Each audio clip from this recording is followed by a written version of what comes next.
Halo teman-teman, selamat datang di channel ini. Pernahkah kalian membayangkan bahwa sesuatu yang tampak rapuh justru menyimpan kekuatan yang luar biasa? Tegangan permukaan, kekuatan dari ikatan yang tak terlihat. Pernahkah Anda membayangkan bahwa sesuatu yang paling rapuh justru menyimpan kekuatan yang mampu menopang dunia? Mari kita menyelami sebuah kisah tentang keajaiban yang sering luput dari perhatian kita, meski hadir di sekitar kita setiap hari. Keajaiban itu bernama tegangan permukaan. Keajaiban yang tersembunyi di sekitar kita. Bayangkan di waktu pagi, cahaya mentari baru menyentuh ujung daun, dan tampak mutiara-mutiara kecil bergelantungan, butiran embun, bulat, jernih, memantulkan dunia dalam cermin cembungnya. Ia tak jatuh, tak pecah, seolah ditopang oleh tangan-tangan tak kasat mata. Atau lihatlah danau yang tenang, seekor serangga air melangkah ringan, kakinya hanya menyentuh permukaan, meninggalkan riak kecil yang segera lenyap. Tubuhnya jauh lebih padat daripada air, tapi ia tidak tenggelam. Dan yang paling mempesona, gelembung sabun. Tipis, rapuh, namun melayang penuh anggun. Kulitnya berkilauan warna pelangi, menari mengikuti tiupan angin sebelum akhirnya pecah. Lihatlah embun di atas daun, serangga di danau, gelembung di udara, semuanya bersaksi pada hukum fisika yang sama, bukan sihir, melainkan hukum alam yang elegan, tegangan permukaan. Ilmu di balik kelembutan. Air tersusun dari molekul-molekul kecil. Di dalam cairan, mereka saling tarik-menarik ke segala arah secara seimbang. Namun di permukaan, ceritanya berbeda. Tidak ada tetangga di atas, sehingga tarikan hanya datang dari samping dan bawah. Akibatnya, molekul-molekul itu berpegangan tangan erat-erat, membentuk lapisan elastis nan kuat yang sanggup menahan tekanan luar. Fenomena ini lahir dari kohesi gaya tarik antar molekul sejenis. Kadang ia berpadu dengan adesi, yaitu tarikan antara air dan permukaan lain.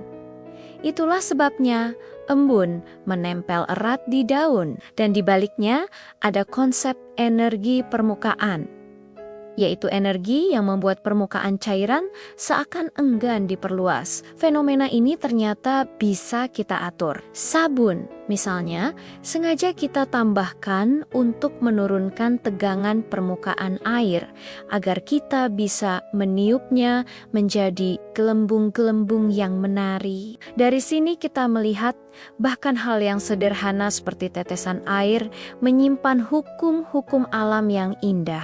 Kekuatan ini tidak keras, tidak berteriak. Ia diam, lentur, dan gigih. Ia bagai komunitas mikroskopis, tempat setiap individu bertanggung jawab menopang yang lain. Dan indahnya, hukum sederhana ini bukan sekadar rumus. Ia adalah cermin jernih bagi kehidupan kita sendiri. Mari kita lihat bagaimana ia tercermin dalam sebuah kisah nyata.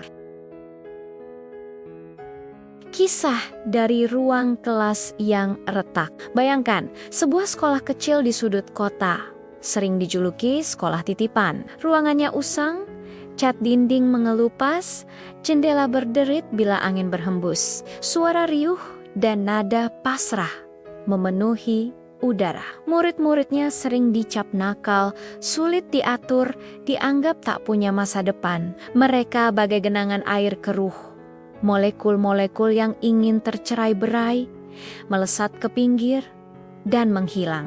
Guru-guru datang silih berganti. Sebagian mencoba mengeraskan permukaan dengan disiplin besi dan teriakan. Hasilnya bisa ditebak.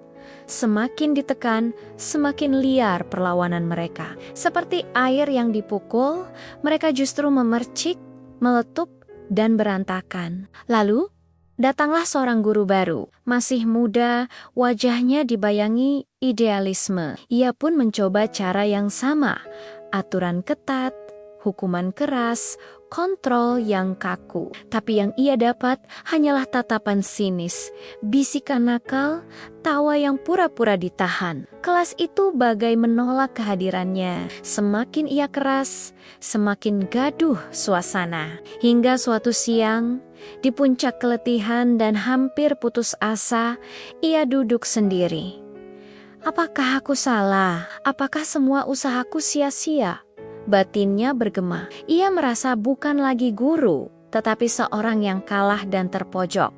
Lebih kecil dari murid-muridnya sendiri. Saat itulah pandangannya tertarik pada murid-murid di halaman. Mereka meniup gelembung sabun. Gelembung-gelembung rapuh itu alih-alih pecah, justru bersatu membentuk kubah pelangi, bergerak tenang melawan angin, bahkan menari mengikutinya. Ia terpana, ia tidak lagi melihat mainan, melainkan sebuah simfoni kohesi. Ia sadar kekuatan itu tidak lahir dari ketebalan atau kekerasan, melainkan dari kesetiaan setiap bagian untuk saling menopang. Sebuah kelas tidak akan berubah hanya dengan aturan keras dari satu orang, melainkan dengan ikatan yang memberi rasa aman dan saling percaya. Lahirnya tegangan permukaan sosial. Keesokan harinya, ia mengubah pendekatannya. Ia tidak lagi berdiri di depan kelas sebagai penguasa, melainkan duduk dalam lingkaran bersama mereka. Hukuman diganti percakapan, kompetisi diubah menjadi kolaborasi. Ia membuka ruang bagi setiap murid untuk bercerita tentang mimpi, ketakutan, dan harapan mereka. Ia merancang proyek di mana keberhasilan satu orang bergantung pada yang lain. Awalnya, mereka curiga. Mereka terbiasa dengan bentakan, bukan dengan telinga yang mau mendengar, tapi perlahan.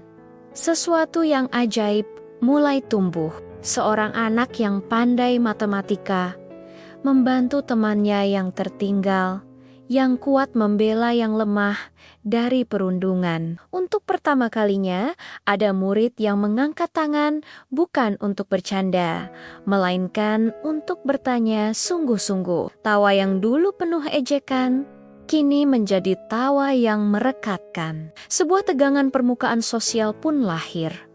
Jaringan tak kasat mata yang teranyam dari kepercayaan, kebersamaan, dan kepedulian. Saat tekanan dari luar datang, seperti ejekan dari sekolah lain atau tantangan dari lingkungan, maka mereka kini tidak lagi tercerai-berai. Seperti permukaan danau yang menahan beban, mereka justru semakin kompak. Filosofi air, kelembutan yang mengikis batu. Air mengajarkan kebenaran abadi.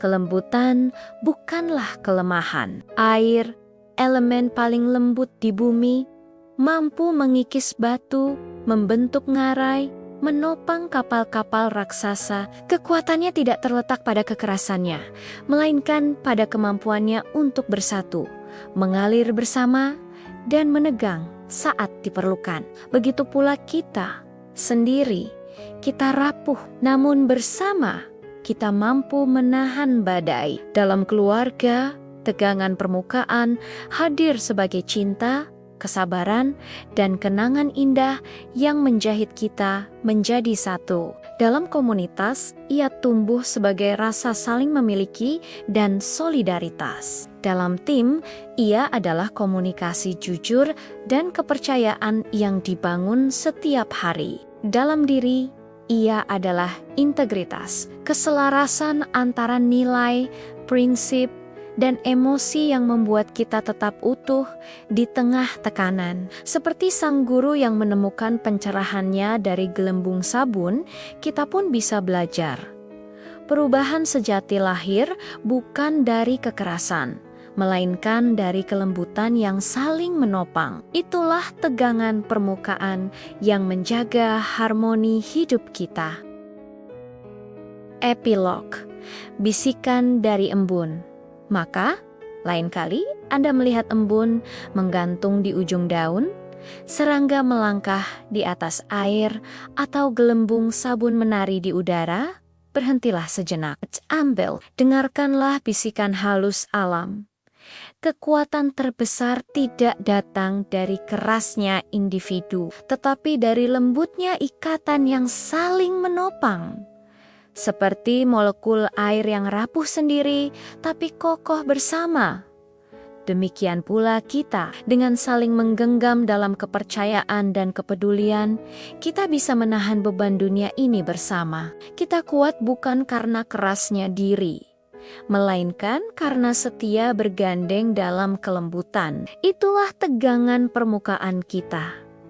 Kekuatan dari ikatan yang tak terlihat. Teman-teman, dari embun di daun, serangga di permukaan air, hingga kisah sebuah kelas yang berubah, kita belajar bahwa kekuatan sejati sering lahir dari ikatan yang lembut, namun saling menopang. Semoga kisah ini memberi inspirasi untuk kita semua. Terima kasih sudah menonton. Jangan lupa tinggalkan komentar tentang apa yang paling menyentuh hati kalian dari cerita ini. Dan kalau kalian suka video ini, silakan like dan subscribe agar tidak ketinggalan kisah menarik berikutnya.